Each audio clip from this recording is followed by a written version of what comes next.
Chapter 1, Loomings. Call me Ishmael. Some years ago, never mind how long precisely, having little or no money in my purse, and nothing particular to interest me on shore, I thought I would sail about a little and see the watery part of the world. It is a way I have of driving off the spleen and regulating the circulation.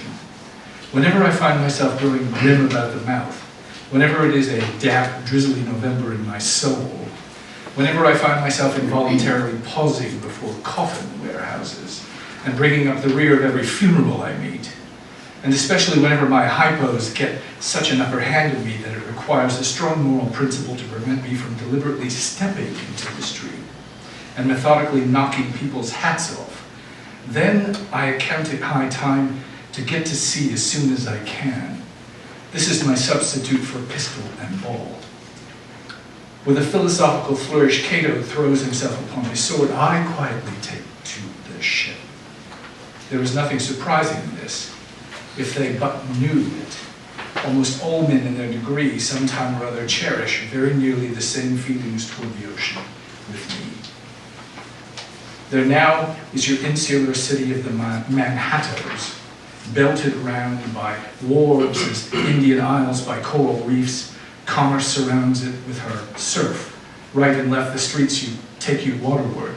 Its extreme downtown is the Battery, where that noble mole is washed by waves and cooled by breezes, which a few hours previous were out of sight of land. Look at the crowds of water gazers there. Circumambulate the city of a dreamy Sabbath afternoon. Go from Collier's Hook to Coenties Slip, and from thence by Whitehall northward. What do you see? Posted like silent sentinels all around the town stand thousands upon thousands of mortal men fixed in ocean reveries. Some leaning against the spiles, some seated upon the pierheads, some looking over the bulwarks of ships from China, some high aloft in the rigging as if striving to get a still better seaward peep.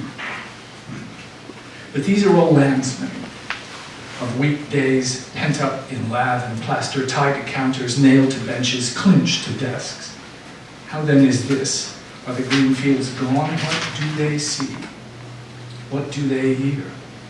But look, here come more crowds, pacing straight for the water, and seemingly bound for a dive. Strange. Nothing will content them but the extremest limit of the land.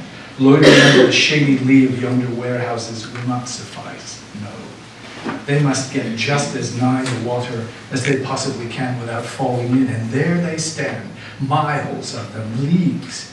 Inlanders all, they come from lanes and alleys, streets and avenues, north, east, south, and west. Yet here they all unite. Tell me, does the magnetic virtue of the needles of the compasses of all those ships attract them thither?